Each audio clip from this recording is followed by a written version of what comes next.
Welcome to another episode of Mastering Differentiation.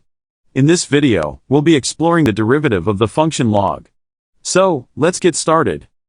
To differentiate the function log with respect to x, we need to use the chain rule. This rule enables us to differentiate composite functions.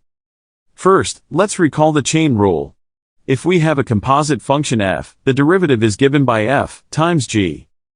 Applying the chain rule to our function, log, we have the derivative of log equals to 1 times the derivative of 𝑥_x.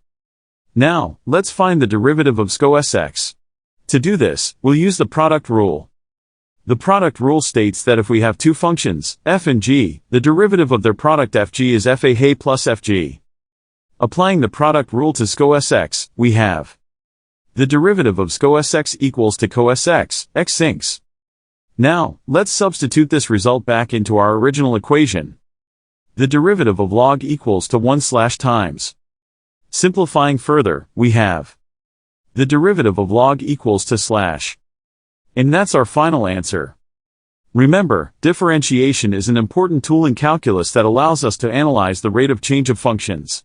By mastering the rules and techniques, you can solve a wide range of mathematical problems. Thank you for watching this episode of Mastering Differentiation. Don't forget to subscribe to our channel for more educational content.